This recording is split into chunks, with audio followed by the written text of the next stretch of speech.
नाज़रीन, सफ़ा ऑनलाइन के ख़ास प्रोग्राम मुज़ाकरा में आपका इस्तकबाल है। मैं हूँ मुनव्वर सुल्तान। मीडिया की बड़ी अहमियत होती है। कहा जाता है कि मीडिया जमहूरियत का चौथा सुतून है, फोर्थ पिलर ऑफ डेमोक्रेसी। इसी तरह मीडिया के बारे में कहा जाता है कि ये एक वाच डॉग है। मीडिया की एक पूरी तारीख़ है और मीडिया ने बड़े अहम काम किए हैं, उसकी बड़ी रोशन तारीख़ है। लेकिन आज हम देखते हैं कि मीडिया क्या कर रहा है। हम तमाम मीडिया हाउसेस की बात नहीं करते, लेकिन ज़्यादातर मीडिया हाउसेस ऐसे हैं जो एक प्रोपेगेंडा की मशीन बन चुके हैं। उनका काम ज़मीनी हक़ाइक़ को पेश करना नहीं, रियल मसाइल को, रियल इश्यूज़ को पब्लिक के सामने लाना नहीं, बल्कि हुकूमत की वाहवाही करना है और उसका इतना ही काम है। तो आज हम इसी मौजू पे बात करेंगे कि मीडिया का जो ये रवैया है, ये जो किरदार है, ये जो रोल प्ले कर रहा है, ये सही है या सही नहीं है, और इस हवाले से हमारी ज़िम्मेदारी क्या बनती है। आज हमारे साथ गुफ्तगू के लिए मौजूद हैं लखनऊ यूनिवर्सिटी के मशहूर प्रोफेसर रमेश दीक्षित साहब, जो एक समाजी कारकुन हैं, सोशल एक्टिविस्ट हैं। हमारे प्रोग्राम में आपका इस्तकबाल है। सर, आज का जो एक अहम टॉपिक है मीडिया का रोल, बीबीसी की रिपोर्ट आई, खुद हमारे जो पायलट वापस आए हैं उन्होंने भी इस पे ख़ास तौर पे ज़ोर दे के कहा कि हमारे जो ये चैनल वाले हैं ये क्या कर रहे हैं, और आप वाकिफ़ हैं कि मीडिया का जो रोल रहा है वो और अब जो हो रहा है। इस हवाले से हम ये जानना चाहेंगे कि मीडिया जो कुछ कर रहा है वो सही है, गलत है। देखिए, पहले तो हमें एक बात समझ लेनी चाहिए कि हिंदुस्तान में मीडिया जिन लोगों के हाथों में है वे ऐसे कारपोरेट घराने हैं जो पिछले कुछ सालों में सरकारी इमदाद पर ही आगे बढ़े हैं।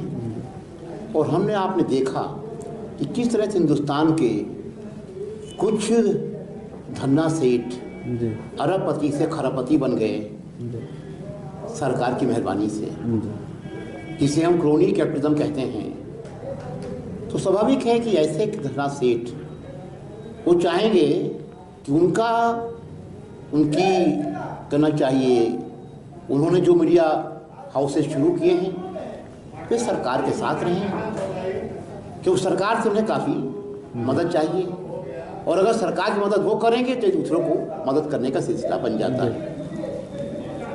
जब आपातकाल लगा था 75 में, तो आपातकाल 77 में ख़त्म हो गया था।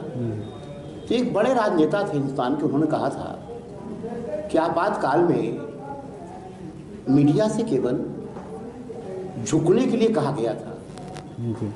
वो मीडिया वालों ने खुद रेंगना शुरू कर दिया था अपनी पॉइंट से। इस वक्त भी ये हो रहा है कि जो कारपोरेट घराने हैं, जो मालिक हैं मीडिया के बड़े लोग, वो तो चाहते हैं कि सरकार की तरफदारी की जाए, मगर जो उनके कारकुन हैं, जो काम कर रहे हैं, उनका नाम लेना बेकार है, सबको जानते हैं। वे कुछ ज़्यादा उत्साह में अपने को सरकार का और सरकार में जो पार्टी है उस पार्टी का वफादार साबित करने की होड़ लगी हुई है, क्योंकि सरकार बहुत कुछ दे सकती है। केवल तमगे नहीं देती है, वो पद्मश्री और यही नहीं होता है, राज्यसभा भी होती है, बेतहाशा पैसा भी होता है, तमाम चीज़ें होती हैं। निश्चित तौर पर ये सबसे शर्मनाक दौर है भारतीय मीडिया का, इसमें कोई शक नहीं होना चाहिए। एक तो हाउसेस को छोड़कर NDTV जैसे है, ये तो लोग और हैं, ज़्यादातर जो चैनल्स हैं वे चैनल्स झूठ परोस रहे हैं, नफरत परोस रहे हैं, हिंसा परोस रहे हैं, और एक तरह से हिंदुस्तान को टुकड़ों टुकड़ों में बांटने की साजिश कर रहे हैं। और मुझसे अगर पूछा जाए, मैं तो साफ कहता हूँ कि अगर किसी भी पैट्रियटिज्म की किसी भी कहना चाहिए कसौटी पर कसा जाना है, तो अगर कोई एक गद्दार एंटी नेशनल अगर कोई एक तबका समाज का है तो ये मीडिया है जो लगातार 24 घंटे हिंदुस्तान के नागरिकों के दिमाग में जहर बो रहा है, और हमारी जो नौजवान नस्लें हैं उनको गुमराह नहीं कर रहा है। जो जहर भर दिया है उस जहर की भरपाई नहीं हो सकती है। इसलिए पहली बात मैं कहना चाहता हूँ कि मीडिया का, भारतीय मीडिया का जो रोल है, जो भूमिका है, वो बड़ी घिनौनी है, ये कहा जाना चाहिए। तो दूसरी बात एक और जुड़ जाती है, अगर घिनौनी है तो हम क्या कर सकते हैं? दो तरीके हैं। एक तरीका तो ये है कि जिन चैनल्स को हम लगातार वार हिस्टीरिया क्रिएट करते हुए देखते हैं, किसी खास कम्युनिटी के खिलाफ जहर उगलते देखते हैं, उनका सोशल बाइकआउट होना चाहिए। ये अपील होनी चाहिए तमाम लोगों से कि आप अगर अमन चैन चाहते हैं, अगर आप चाहते हैं कि हिंदुस्तान की एकता और अखंडता अक्षुण्ण रहे, अगर आप चाहते हैं कि ये देश एक आज़ाद सभ्य देश के रूप में जाना जाए, तो इन चैनलों का बाइकआउट होना चाहिए, नंबर 1। मगर दूसरी बात एक और होती है जो अक्सर डिमांड होती है प्रतिबंध लगाने की। मैं लोकतांत्रिक समाज का व्यक्ति हूँ, मैं किसी भी संगठन पर प्रतिबंध लगाने के खिलाफ हूँ। क्यों? मेरा तजुर्बा ये है, जब प्रतिबंध लगता है तो ज़्यादा शहीदाना तरीके से वो व्यक्ति या संगठन उभर के आता है, देखिए साहब जाति हो रही है, रिएक्शन होगा जी। तो हम इन घटिया सोच के, घटिया समझ के लोगों के जो चैनल हैं, इन्हें हम शहीद बनने का मौका क्यों दें? इसलिए कोई रास्ता नहीं है प्रतिबंध लगाने का, रास्ता एक है, they should be socially boycotted. और हमें ये कहना चाहिए तमाम, और तरीका क्या होता है, जमहूरियत में लोगों के पास जाना होगा। ये काम पॉलिटिकल पार्टीज का था, वो जाती लोगों के पास समझाती कि जो बताया जा रहा है झूठ है।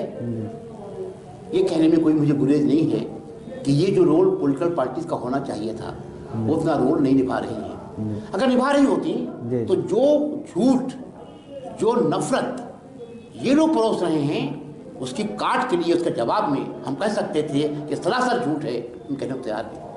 हम पहुंच नहीं रहे हैं वहां पर, वे वहां पहुंच रहे हैं। जो लोग झूठ फैला रहे हैं, नफरत फैला रहे हैं, वे कस्बों और गांव तक पहुंच चुके हैं। और हम आप शहर में बैठकर आपस में बतियाते हैं। आपस में बतियाने से काम नहीं चलेगा, बतियाना पड़ेगा उन लोगों से। जैसे मैं एक बात बताना चाहता हूँ, 2014 के इलेक्शन के वक्त जो पार्टी आज हुकूमत में है, उसने एक बात कही थी, तो जो अखबारों में खूब छपा, चैनल से दिखाया भी, हम 5 हमारे 25, तमाम हो गया, बड़ा हो गया, आबादी का संतुलन बिगड़ जाएगा, जो मेजॉरिटी है वो माइनॉरिटी हो जाएगी और माइनॉरिटी ग्रो मेजॉरिटी में हो जाएंगे। एक खौफ पैदा किया गया झूठ का। मैंने इस पर बात करनी शुरू की लोगों से, तमाम जगह मैंने मीटिंगें की, तमाम शहरों में गया, ख़ास तौर से उन शहरों में कि जहाँ अक़लियत अक्सरियत में है। हमारा कस्बा बगल में है संडीला, वहाँ गया, रुदौली गया, सिधौली गया, इन जगहों पर हमने लोगों से एक सवाल पूछा केवल, बड़ा साफ था, कोई मौका था, शादी ब्याह का मौका था, सब लोग बैठे थे। क्या बताइए कि हम इसी कस्बे में पले बढ़े, देखा हम लोगों ने, और उस वक्त आबादी का, आप तो अभी भी संडीला में रेशियो 55-45 का है मुस्लिम और हिंदुओं का, उस वक्त 65 और 35 का रहा होगा। हमने कहा हम लोग याद करें, ऐसा कब कितने फैमिलीज हैं, कितने पुराने रईस हैं जिनके 4 बीवियाँ थी और बीवी थी, एक भी व्यक्ति बिल्कुल सही बता नहीं पाया, किसी को नहीं याद आया। हमें कमाल है, हम लोग यहीं पले बढ़े, यहीं बड़ा हो गए, 70 साल का 71 साल का मैं हो गया, हमें नहीं याद है, आप उससे बड़े हैं, आपको नहीं याद है, तो किस शहर में है? सरासर झूठ। हिंदुस्तान के किसी भी शहर में, किसी भी बड़े से बड़े राजे नवाब के पास में भी 4 बीवियाँ एक साथ नहीं रही हैं, मैं कह देना चाहता हूँ, साफ साफ बात है। और जब रहा होगा 300 साल पहले, मान लीजिए 400 साल पहले, तो जितने जमींदार थे वो हिंदू थे, ठाकुर थे, ब्राह्मण थे, सबके पास बीबियाँ भी थी, रखेलें भी थी, और समाज हुआ करता था, कोई फर्क नहीं था। तो एक झूठ परोस दिया गया सरियन, हम उसकी काट नहीं कर पाए। और जब मैंने काट करनी सोची तो मैंने पाया कि हाँ, सब लोग कहने लगे आप बात ठीक कहते हैं, आप, हमें नहीं याद आ रहा है, एक भी नाम नहीं याद आता है लोगों का भी। ये होता है ताकत, ये आपने अखबार के माध्यम से, चैनल के माध्यम से एक झूठ परोस दिया, और उसकी काट करने के लिए कोई दूसरा संगठन नहीं था।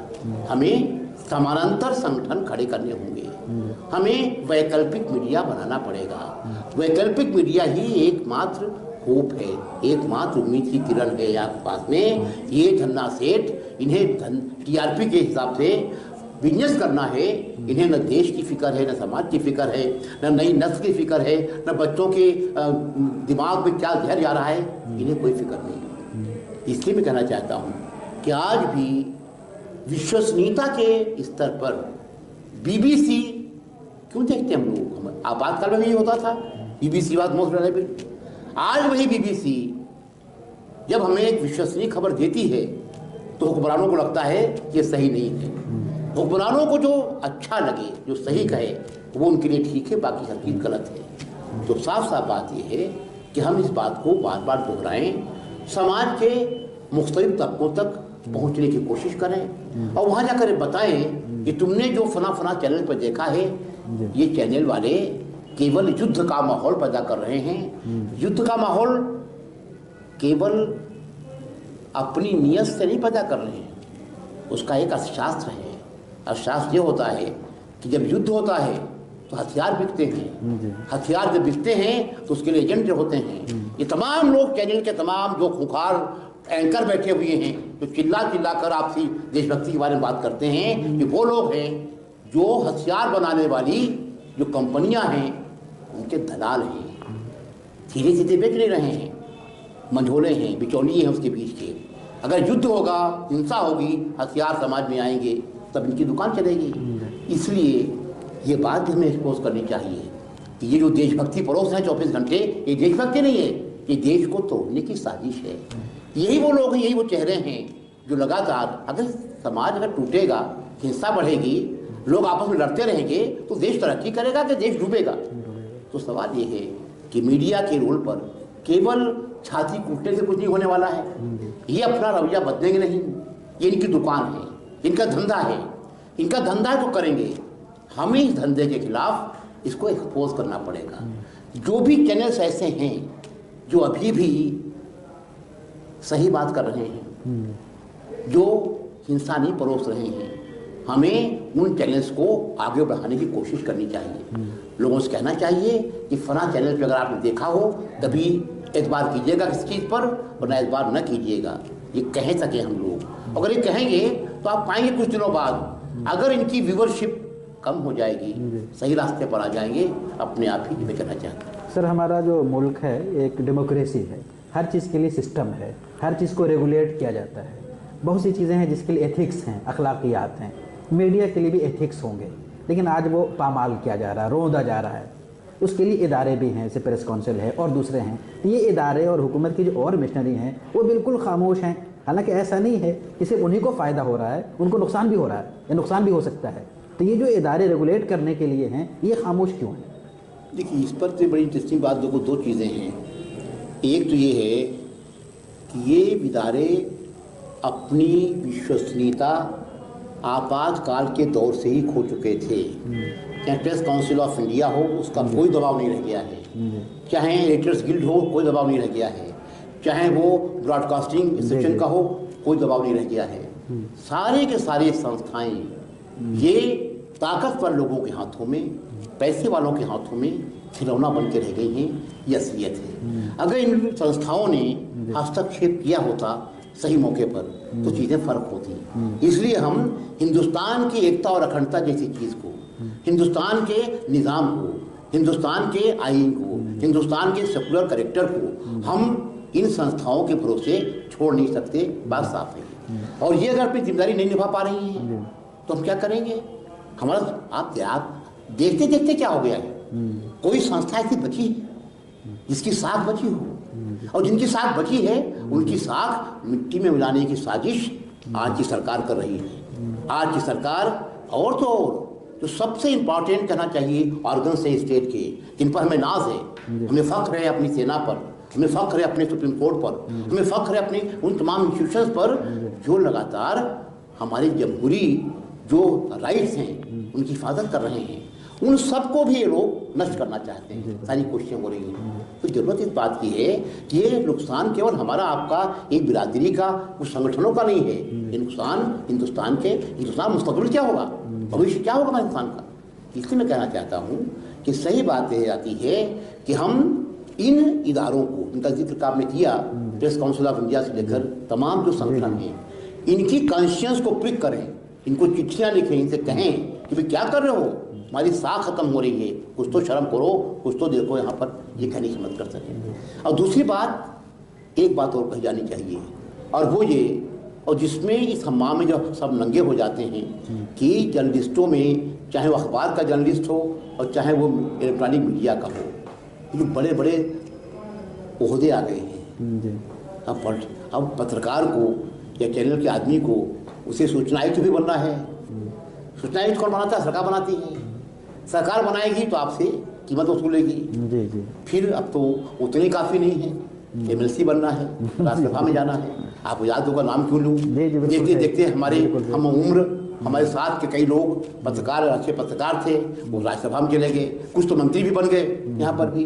तो सवाल ये है कि ये जो दौड़ है कामयाबी की, ये दो हवस है चीज़ों को पाने की, इस हवस ने पूरे सोसाइटी के सारे तबकों को नंगा कर दिया है समाज के सामने। सच्ची बात ये है। अब सवाल ये है कि अगर हम नया वैल्यू सिस्टम गढ़ें, अगर हम पुरानी रवायत को लेकर सामने आएँ, हम एक बार फिर इंसानी उसूलों की बात करें, तो उन उसूलों की कसौटी पर सभी कसे जाएंगे। हम, आप, पत्रकार, सरकार, सभी के लोग। तो इसलिए एक तरफा नहीं है, ये हर तरफ से हो रहा है। सरकार खरीदने को तैयार बैठी हुई है, धरना सेठ खरीदने को तैयार बैठा हुआ है, और हमारे कुछ साथी बेशर्मी के साथ बिकने के लिए तैयार बैठे हुए हैं। तो खरीदार और करना चाहिए, उसके बीच का मसला बन गया है। तो आप कहाँ से बच के जाएंगे? आखिरी बात इस सिलसिले में कहना चाहता हूँ, और कोई रास्ता नहीं है कि जब तक आप खराब को खराब, बेईमान को बेईमान, भ्रष्ट को भ्रष्ट पब्लिकली नहीं कहेंगे, और जब तक आप कहीं ना कहीं कंसेशंस देते रहेंगे लोगों को, कोई आपका दोस्त निकल आएगा, कोई परिचित निकल आएगा, कोई आप मोहल्लेदारी का होगा, कोई आप बिरादरी का होगा, अरे नहीं इसको नहीं कहेंगे उसको कहेंगे, ये नहीं हो सकता है।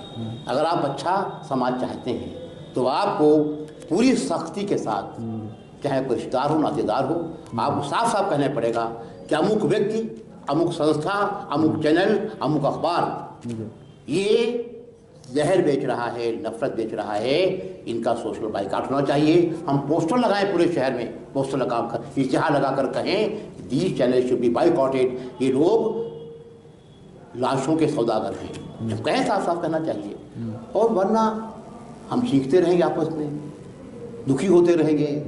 दुखी हम क्यों हों? हम तो देशभक्त हैं, पैट्रियट हैं।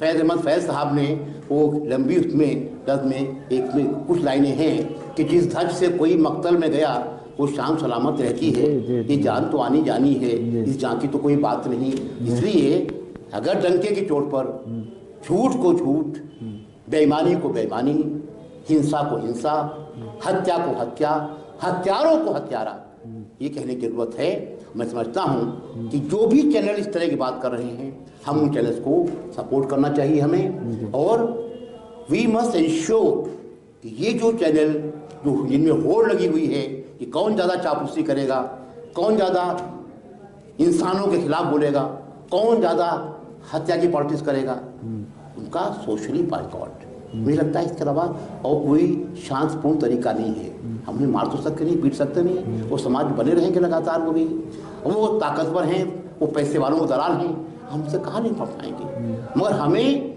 हिंदुस्तान के आवाम के कहना चाहिए सोच पर, जहनियत पर पूरा भरोसा है। लंबे अरसे तक कोई भी व्यक्ति, कोई इंसान हिंसा की बातें बर्दाश्त नहीं कर सकता है। थोड़ी देर तक होता है, लंबे अरसे तक लोग नफरत के साथ नहीं रहते हैं, लंबे अरसे तक कोई पड़ोसी झगड़ते नहीं रह सकते हैं। अंततः सुलह की बात होती है, अमन की बात होती है, शांति की बात होती है, और सुलह, अमन और शांति की बात जो है उसके लिए आपको समानांतर पैरेलल इदारे खड़े करने पड़ेंगे। There is no other way out. Sir, आपने समाजी तब्दीली की बात करी कि लोग बाइकाट करें। हम इस पे फ़ख्र महसूस करते हैं कि हमारे यहाँ एजुकेशन का रेशियो इतना हो गया, सिविल सोसाइटी है, लेकिन हर तरफ से खामोशी है। तो सिविल सोसाइटी की जो जिम्मेदारी है वो हम अदा नहीं कर रहे हैं। ये हम कैसे अदा करेंगे? हम इसके लिए कब आएंगे? अब तक तो ये इंतज़ार ही हो रहा है, कौन आएगा आगे? इस बारे में आप गौर कीजिए, जिन लोगों को इस हुकूमत में अर्बन नक्सल कह दिया, जानते कौन लोग हैं? सुधा भारद्वाज, PUCL की नेशनल सेक्रेटरी, अमेरिका की सिटीजन थी उसके पास, सिटीजनशिप थी उसके पास। हिंदुस्तान के सबसे बड़े इकोनॉमिस्ट में एक सुधा भारद्वाज, गरीबों के लिए केस लड़ने के लिए, गरीबों का वकालत पढ़ी उसने और जाके छत्तीसगढ़ में काम कर रही थी। अचानक ऐसा कैसे होता है कि हर वो इंसान जो सिविल सोसाइटी में रहता हुआ आवाम के लिए संघर्ष कर रहा है, आवाम के हुकूक के लिए लड़ रहा है, वो हुकूमतों को पसंद नहीं आता। कभी आप नक्सलवादी कहेंगे, हिंदू है तो नक्सलवादी, मुसलमान है तो आतंकवादी, मजाक बना रखा है पूरा देश ने। तो ये जो स्थितियां हैं, हम खड़े हों। आप जानते हैं नक्सलवाद के नाम पर कितने नौजवान मार दिए गए हैं छत्तीसगढ़ में, झारखंड में, इन तमाम इलाकों में। और उनको बात क्या करेंगे आप, जो नौजवान पकड़ लिए गए थे, मास्टरमाइंड थे आतंकवाद के, पकड़े गए थे, बताया गया था हमको, पुलिस ने बताया था कि मास्टरमाइंड हैं, 12-12, 14-14 साल तक आप जेल में रखते हैं, उनकी जवानी बर्बाद कर दी, किसी बर्बाद की, और फिर कोई सबूत है नहीं कोई भी। तो ये शर्मनाक स्थितियाँ उन देशों में होती हैं जो सभ्य नहीं हैं, उन देशों में होती हैं जो या तो गुलाम देश हैं या जहाँ पर तानाशाही हुकूमतें हैं। इस जमहूरियत में ऐसा होते हमने देखा और सुना नहीं है। बहुत शुक्रिया सर। नाजरीन, आप देख रहे थे सफ़ा ऑनलाइन का ख़ास प्रोग्राम मुज़ाकरा, और आज हमारे साथ गुफ्तगू के लिए मौजूद थे मारूफ समाजी कारकुन, सोशल एक्टिविस्ट और साबिक़ professor Lucknow university professor Ramesh Dixit साहब। आपने सुना कि आज समाज में एक बड़ी तब्दीली की ज़रूरत है, और ये तब्दीली हमें अपने से शुरू करनी है, अपने से आगाज़ करना है, और अगर हम ऐसा करेंगे तो फिर तब्दीली आ सकती है। और अगर हम बंद कमरों में बैठ के तबसरे करते रहेंगे तो फिर कुछ होने वाला नहीं है। बहुत बहुत शुक्रिया, जज़ाकल्लाह।